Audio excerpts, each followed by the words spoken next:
వందనాలు తెలియజేస్తున్నాను. మరి అలానే ఈ కూడికను ఏర్పాటు చేసిన నా ప్రియ సహోదరులు బ్రదర్ కృష్ణ గారికి, అలాగనే వారి కుటుంబానికి, సత్తాడు వారి కుటుంబానికి ప్రభు పేరిట వందనాలు తెలియజేస్తున్నాను. వాక్యంలోకి వెళ్ళే ముందు ఒక మాట నేను మీతో చెప్పాలని ఆశపడుతున్నాను. ఏంటి అంటే, దేవుడు రాబోతున్న కాలంలో, రాబోతున్న దినాల్లో ఇక్కడ ఉన్న ప్రతి ఒక్క బిడ్డ యొక్క ప్రార్థన, అలాగే వేదికను అలంకరించిన సేవకుల యొక్క ప్రార్థన అంతా కలిపి వారికి రక్షణ భాగ్యాన్ని దేవుడు ఇవ్వాలని మనం ప్రార్థించాలి. అప్పుడు నిజమైన క్రిస్మస్ వాళ్ళకి, అప్పుడు నిజమైన క్రిస్మస్. ఈ సమయంలో కొద్ది నిమిషాలు మాత్రమే నేను దేవుని వాక్యాన్ని మీతో పంచుకుంటాను. ఈరోజు క్రిస్మస్, ఇది వేసేసినది క్రిస్మస్.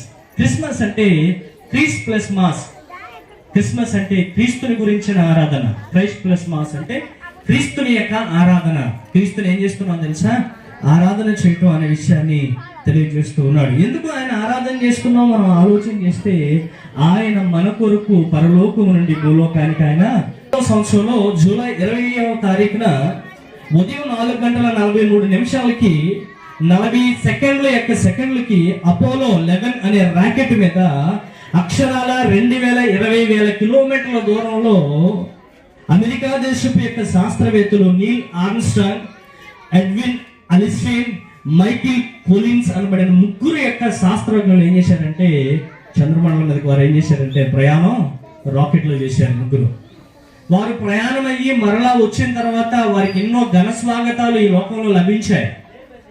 అందులో ఒక వ్యక్తి ఉన్నాడు. ఆయన పేరే జేమ్స్ బి ఇర్విన్.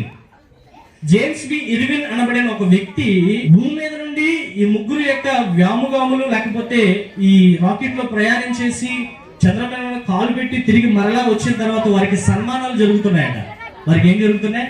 సన్మానాలు జరుగుతుంటే అందులో ఒకడైన జేమ్స్ బి ఇర్విన్ కూడా ఒక వ్యక్తి. ఆ వ్యక్తిని ఒక రోజున విలేకరులు అడుగుతున్నారట, సార్ మీరు అంత పైకి వెళ్ళి వచ్చి మరలా భూమి మీదకి క్షేమంగా వచ్చారు కదా, మీరు చాలా గొప్పవారని చెప్పి పత్రిక వాళ్ళందరూ కూడా పొగుడుతూ ఉంటే ఆయన ఒక మాట చెప్పాడట. మీ అనుభూతి ఏంటి సార్ అని అడిగారట పత్రిక వాళ్ళంతా. మీరేమనుకుంటున్నారు సార్, అక్కడి నుంచి వెళ్ళి వచ్చారు కదా, మీరు చాలా గ్రేట్ అంటే ఆయన ఒక మాట అన్నాడట. ఏమంటే, నేను భూమి మీద నుంచి ఆకాశం మీదకి వెళ్ళి లేకపోతే చంద్రమండలం మీద కాలు పెట్టి రావడం గొప్పతనం కాదు, కానీ లోక రక్షకుడు సాక్షాత్తు దేవుడు పరలోకం నుండి భూమి మీదకి అడుగు పెట్టడం నిజమైన గొప్పతనం అన్నాడట. నిజమైన యొక్క గొప్పతనం అన్నాడట. నిజమే కదా? జగత్ రక్షకుడు పరలోకం నుండి భూమి మీదకి అడుగు పెట్టడం అనేది చాలా గొప్ప విషయం అనే సత్యాన్ని తెలియజేస్తూ ఉన్నాను. అందుకే ఇది ఏంటంటే క్రిస్మస్, క్రీస్తుని ఆరాధన చేయడం. అసలు క్రీస్తు ఈ లోకానికి ఎందుకు వచ్చాడు? మనకున్న అవసరత, ఒకవేళ ఈ లోకంలో మనకున్న అవసరత డబ్బే అనుకుందాం, అప్పుడు దేవుడు ఎవరిని పంపించేవాడు ఈ భూమి మీదకి? ఒక గొప్ప బ్యాంక్ యజమాను, ఒక గొప్ప యొక్క బ్యాంకును మన దగ్గరికి పంపించేవాడు. ఒకవేళ మనకున్న అవసరత మానవులుగా మనకి ఈ భూలోకంలో ఉన్న అవసరత డబ్బు అయితే దేవుడు మంచి బ్యాంక్ మేనేజర్ని పంపించేవాడు మన మధ్యకి. ఒకవేళ ఎలా అనుకుందాం, మనకున్న అవసరత ఒకవేళ ఆరోగ్యం అనుకుందాం, అప్పుడు దేవుడు ఎవరిని పంపించేవాడు? ఒక గొప్ప వైద్యుడిని దేవుడు మన మధ్యకి పంపించుండేవాడు. ఒకవేళ మానవ యొక్క జీవితానికి, మనుషులకు అవసరమైనది ఒకవేళ చదువే అనుకోండి, ఒకవేళ చదువే నిజంగా మనకు అవసరం అనుకుంటే దేవుడు ఎవరిని పంపించేవాడు అంటే మంచి ప్రొఫెసర్ని పంపించేవాడు. గొప్పగా పిహెచ్డీలు చేసేవారు మన మధ్యకి, భూలోకానికి దేవుడు పంపించేవాడు. కానీ మానవాళికి ఉన్న అవసరత ధనము కాదు, ఆరోగ్యము కాదు, కానీ మానవాళికి ఉన్న అవసరత రక్షణ. అందుకే రక్షకుడే మన మధ్యకి ఏం చేశాడంటే ఆయన వచ్చి ఉన్నాడనే సత్యాన్ని తెలియజేస్తూ ఉన్నాం. క్రిస్మస్ ఏం తీసుకొస్తుంది మన మధ్యకి అంటే దేవుని ప్రేమను. ఏం తీసుకొస్తుంది? దేవుని యొక్క ప్రేమను. అందుకే వాక్యంలో మనం చూస్తాం, చదవదు కానీ యోహాను సువార్త 16 ఈ విధంగా రాయబడింది, దేవుడు లోకమును ఎంత ఇచ్చాను కాబట్టి తన అద్వితీయ కుమారుని మనకి కొరకు ఏం చేశాడంటే పంపించాడు. దేవుడు లోకమును ఎంతో ప్రేమించాడు. What speaks about the Christmas అంటే Christmas brings loves to everyone.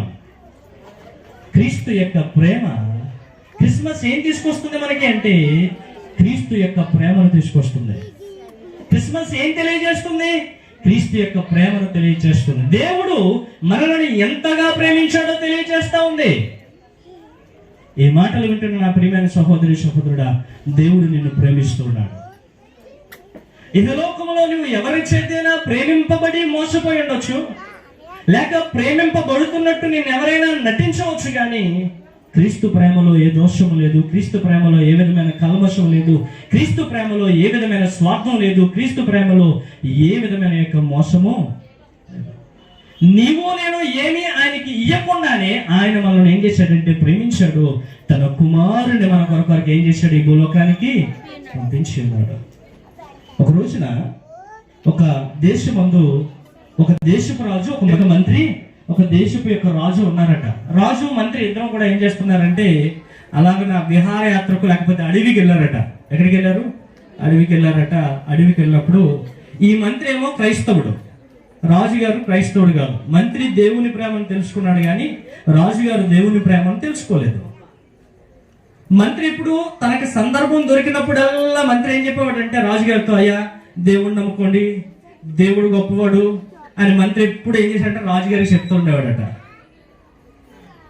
రాజుగారు మంత్రి చెప్పుచున్నప్పుడల్లా కాస్త చిరాకు పడి, కాస్త ఇబ్బంది పడి, ఊరుకో మంత్రి, దేవుడే గనక నిజంగా రాజు, దేవుడే గనక నిజంగా మన కొరకు వస్తే ఎందుకయ్యా ఆయన పంపించడం ఎందుకు, ఆయన రావడం ఎందుకు ఈ భూలోకానికి, మనం రక్షించాలంటే.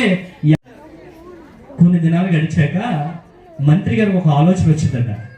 రాజుగారికి ఎలాగైనా దేవుని ప్రేమ గురించి చెప్పాలని చెప్పి రాజుగారు ఏం చేశారట, మంత్రి గారు ఏం చేశారట, ఒక రోజున ఎప్పటిలాగానే రాజుగారు మంత్రి గారు వారికి ఉన్న యొక్క రాజ్యంలో ఒక ఉద్యానవనం ఉంటే, ఒక చిన్న యొక్క కొలను, లేకపోతే చిన్న యొక్క ఈత వేయడానికి, లేకపోతే చిన్న బోటు మీద ప్రయాణం చేయడానికి ఒక చిన్న యొక్క ఏరు లాంటిది ఉంటే, అక్కడ మంత్రి, రాజుగారు కుమారుడు కూడా అక్కడ ఉన్నారట.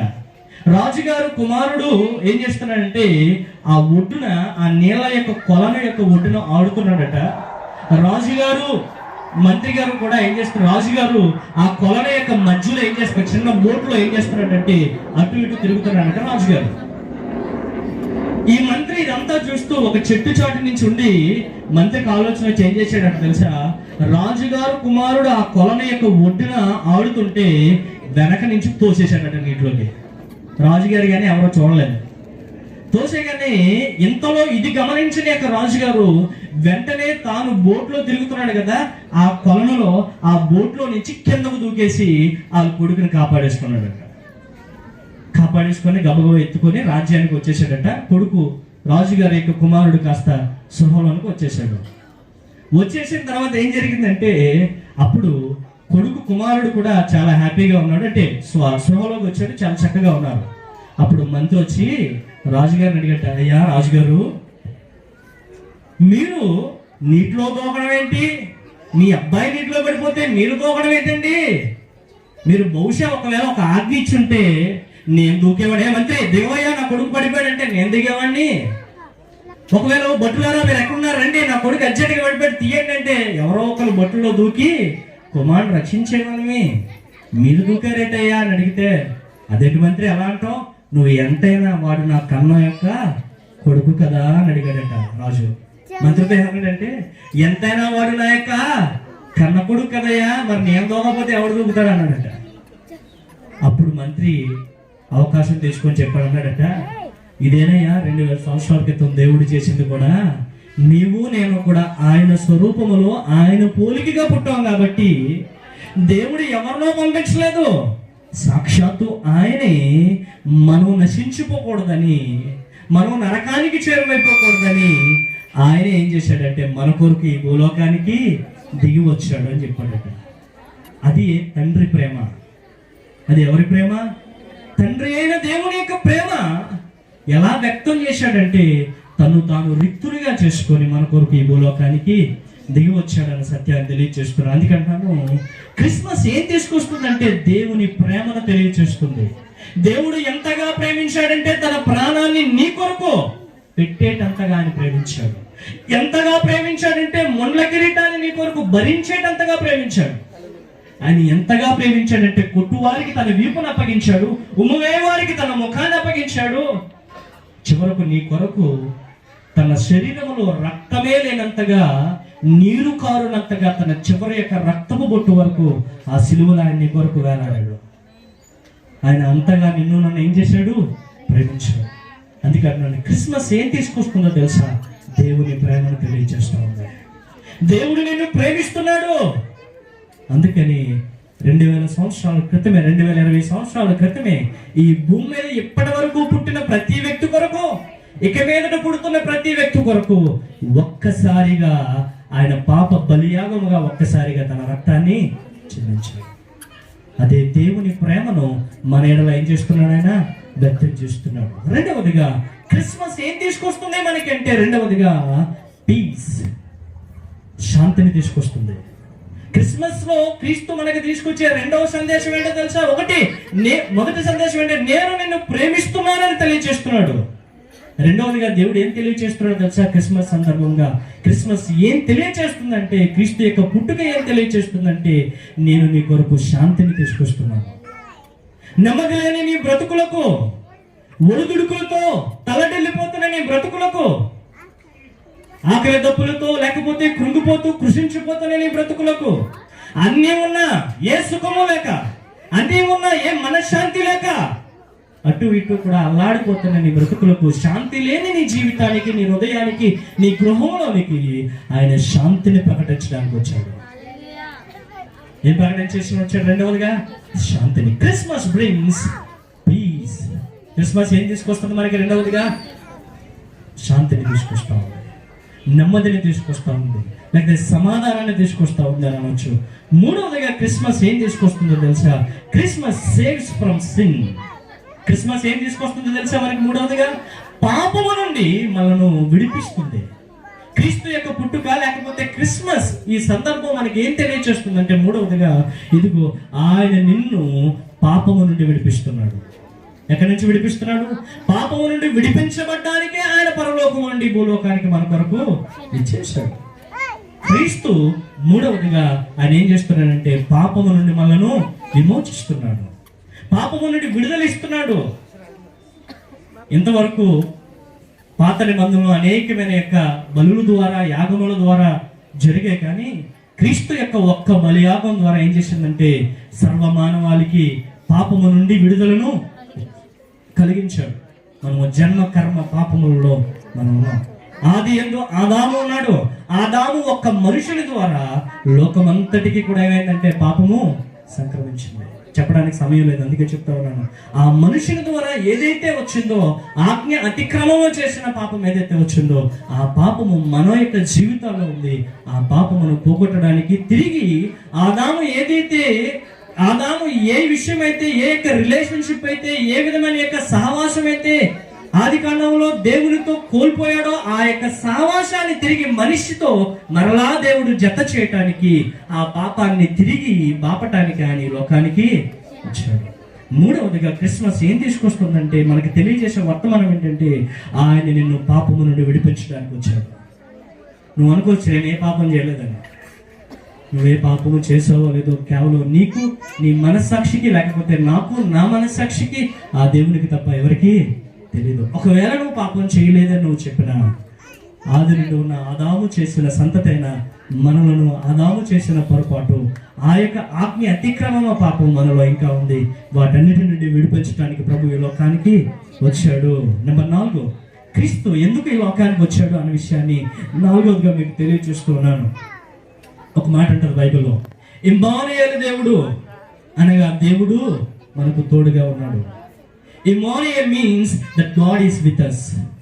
దేవుడు మనతో ఉన్నాడు. దేవుడు నాలుగవదిగా క్రిస్మస్ యొక్క సందేశం మనకి ఏం తెలియజేస్తున్నాడో తెలుసా? ఈ రాత్రికాల సమయంలో Christmas brings God with us. దేవుడు మనతో ఉన్నాడని తెలియజేస్తున్నాడు. నా కుమారుడా, నా కుమార్తె, నువ్వు ఒంటరి వాడివి కాదు, నేను నీతో ఉన్నాను. నువ్వు మెట్టల మీదకి వెళ్ళేటప్పుడు నీతో ఉన్నాను. నువ్వు లోయల్లో నడిచేటప్పుడు నేను నీతో ఉన్నాను. నువ్వు హాస్పిటల్లో బెడ్ మీద ఉన్నప్పుడు నేను నీతో ఉన్నాను. నువ్వు అంధకార పాప కూరమైన యొక్క పాపములో నువ్వు మునిగిపోయేటప్పుడు నేను నీతో ఉన్నాను. నేను విడిపించడానికి నేను సిద్ధంగా ఉన్నాను. నువ్వు మళ్ళీ దారుల్లో నడిచేటప్పుడు నేను తోడుగా ఉన్నాను. కష్టాల గుండా నడిచేటప్పుడు నేను తోడుగా ఉన్నాను. ఎందరైతే ప్రభువుని స్వీకరిస్తున్నారో, ఎందరైతే ప్రభుని బ్రతిమలాడుతూ ఉన్నారో, ఎందరైతే ప్రభుని అయ్యా నాకు సహాయం చేయమని కోరుకుంటున్నారో, వారందరికీ దేవుడు తోడుగా ఉన్నాడు. ఎందరైతే తండ్రి అని పిలుస్తారో వారందరికీ దేవుడు తోడుగా ఉన్నాడు. క్రిస్మస్ బ్రింగ్స్ 4వది ఏం సెలవిస్తున్నాడు? క్రిస్మస్ సందేశం దేవుడి సాయంత్రం సమయంలో అంటే, ఇదిగో నేను నీకు తోడుగా ఉన్నాను. నేను ఎలా ఉన్నాడట? నేను నీకు తోడుగా ఉన్నాను. ఎంతవరకు? ఇహలోకం అనేకమైన తోడు, ఆ తోడులని శాశ్వత కాలం రావు, కానీ క్రీస్తు మాత్రం ఇహమందును పరమందును ఆయన నీకు తోడుగా ఉంటాడు.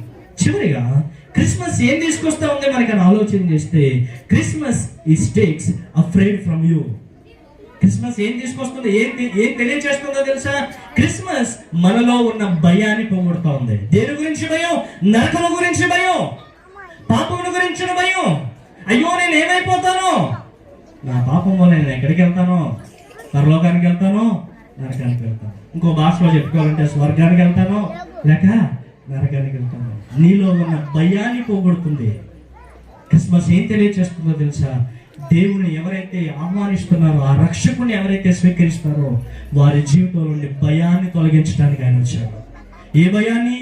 నీ జీవితంలో ఏ భయాన్ని అనుభవిస్తున్నావు, ఏ భయముల గురించి భయపడుతున్నావు, ఏ భయము నిన్ను దేవారాత్రులు నిద్రరాత్రులు లేని రాత్రులను గడిపే విధంగా చేస్తుందో, ఆ ప్రతి భయము నుంచి ప్రభు నిన్ను విడిపించడానికి వచ్చి ఉన్నాడని సత్యాన్ని తెలియజేస్తున్నాను. 5 విషయాలు ఈ రోజున క్రిస్మస్ మనకు తెలియజేస్తుంది.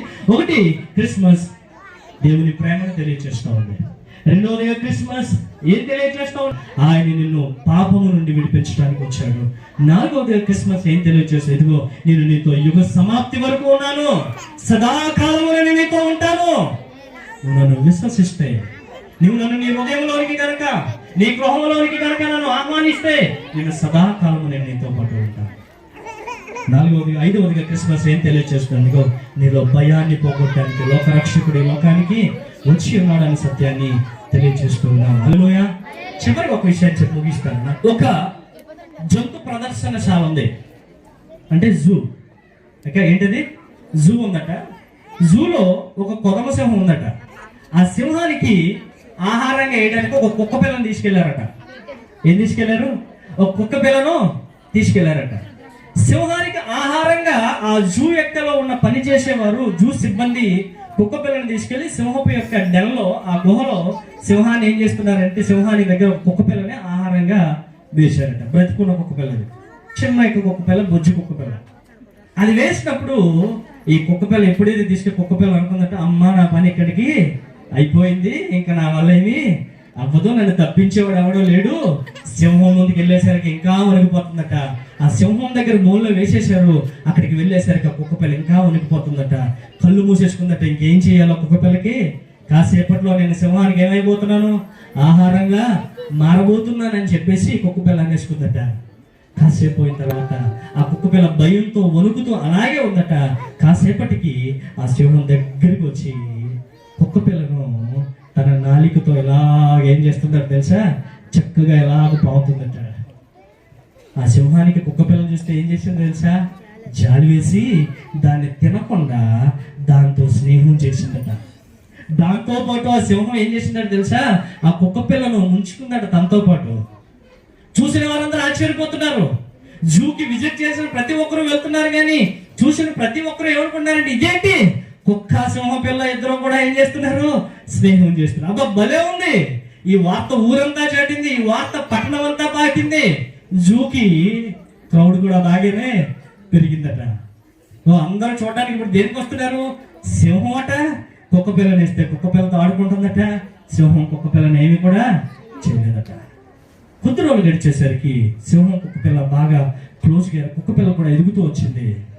ఏమైందో ఏంటో తెలియదు. కొద్ది రోజులకి కుక్క పిల్లకు బహుశా సింహం ఉన్న యొక్క ఆ వాతావరణం, ఆ డెన్ పడలేదేమో, ఆ వాతావరణం సరిగ్గా భరించలేక పడలేక ఇన్ఫెక్షన్ వచ్చిందేమో తెలియదు, కానీ కొద్ది రోజులకి ఆ కుక్క పిల్ల చచ్చిపోయింది. కుక్క పిల్ల ఏమైంది? చచ్చిపోయింది. చచ్చిపోయిన ఈ కుక్క పిల్లను చూసి సింహం ఎంతగానో దుఃఖించింది. సింహం కూడా 3 రోజులు, 4 రోజులు, వారం రోజులు అవుతున్నా సరే ఆ సింహం ఆహారం ఏమీ కూడా ముట్టుకోలేదంట. చచ్చిపోయిన ఆ కుక్క పిల్లను తలంచుకుంటుంది.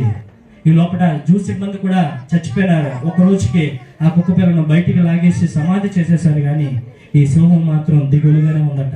ఏ సందర్శకులు వచ్చినా సరే ముందుకు రావటం లేదు. అదేం చేస్తుందో తెలుసా? అలాగునే ఉండిపోతుందట, మూలనే ఉండిపోతా ఉంది. అదేదో సిక్నెస్ వచ్చినట్టు, అదేదో వీక్ గా ఉన్నట్టు ఉండిపోతా ఉంది. దానికి ఆహారం చూసి ఇబ్బంది పెడుతున్నారు కానీ ఏ యొక్క ఆహారాన్ని ముట్టుకోవటం లేదు. ఎందుకంటే ఆ సింహానికి ఆ కుక్క పిల్ల మీద ఉన్న మమకారము, ప్రేమ, స్నేహము ఏమో ఆ కుక్క పిల్లను గురించి తలుచుకుంటూ తలపోసుకుంటూ కొద్ది యొక్క నెలలకే, కొద్ది వారాలకే, ఒక నెలలోనే ఆ సింహం కూడా ఏమైందో తెలుసా? చచ్చిపోయింది. సింహం కూడా ఏమైంది? చచ్చిపోయింది. అప్పుడు చూసిన వారంతా అన్నారట, ఆహా ఏమి ప్రేమండి కుక్క పిల్లదేనే సింహాన్ని అన్నారట. ఈ ప్రశ్నను మీతో కూడా అడుగుతాను. ఈ కథ విన్నప్పుడు మీకు అనుకుంటారు, నిజమే కదండి, ఏం ప్రేమండి, కుక్క పిల్ల కోసం సింహం చచ్చిపోవడం ఏంటండి అనుకుంటాం. ఒక జంతువుతో ఇంత ప్రేమగా మెలిగితే క్రీస్తు తన స్వరూపంలో చెక్కుకున్న నిన్ను నన్ను, తన పోలికగా చేసుకున్న నిన్ను నన్ను ఆయన ఎలా వదిలేస్తాడు ఈ భూలోకంలో? ఆయన మన కొరకు నరకానికి మనం వెళ్ళిపోతామంటే ఆయన ఎలాగో విడిచిపెడతాడు? ఆయన మన కొరకు చావడా? ఈ లోకంలో జంతువు, ఇద్దరు కుక్క పిల్ల సింహం మధ్యన ఇంత ప్రేమ ఉంటే, ఇంత విచిత్రమైన ప్రేమ అంటే మరి క్రీస్తుది ఏ ప్రేమ? క్రీస్తుది ఏ ప్రేమ అంటావు? ఏ ప్రేమతో నువ్వు కొలుస్తావు క్రీస్తుది? ఆయనది అంత చక్కని ప్రేమ, ఆయనది అగాపే ప్రేమ, ఏ స్వార్థము లేని ప్రేమ ఆయనది. ప్రేమ దానికి బిడ్డ, ఈ కథను మీ ముందు ఉంచుతూ చివరికి ఒక మాట అడుగుతాను. ఏ లోకంలో మీరు చూస్తున్న, మీరు పెంచుకున్న పెంపుడు జంతువులోనే ఇంత ప్రేమ ఉన్నప్పుడు క్రీస్తు తన పోలికగా నిన్ను చేసుకున్నాడు, తన చేతులతో నిన్ను చేసుకున్నాడు. తల్లి గర్భములో పిండముగా నువ్వు రూపింపబడకమునిపే నీ రూపాన్ని ఎరిగినవాడు, నీ భవిష్యత్తు ఎరిగినవాడు, నీ దినములన్నీ ఆయన గ్రంథములో లిఖితములై ఉన్నాయి. ఆయనది ఏ ప్రేమో, నీ కొరకు సిలువలో ప్రాణం పెట్టిన క్రీస్తుది ఏ ప్రేమో, నేడే ఆ క్రీస్తు ప్రేమను గుర్తించమని దేవుని సేవకునిగా నీకు తెలియజేస్తా ఉన్నాను. ఆ క్రీస్తు ప్రేమను గుర్తిరిగి నీ బ్రతుకుని, నీ జీవితాన్ని, నీ మార్గాన్ని, నీ గమ్యాన్ని ఆయన చేతికి అప్పగిస్తే ఆయన నిన్ను తన రాజ్యములో ఉంచుతాడు. ఆయన నీ కొరకు ఏ మేలును దాచించాడో ఆ మేలును ఆయన జీవితంలో జరిగిస్తాడు. ఇంతవరకు లేని నెమ్మది, శాంతి, సమాధానమును ఆయన నీకు అనుగ్రహిస్తాడు. ఇమ్మానుయేలు దేవుడు సదాకాలం మనతో ఉంటాడు. దేవుడి కొద్ది మాటలు దీవించుగాక. ఆమేన్.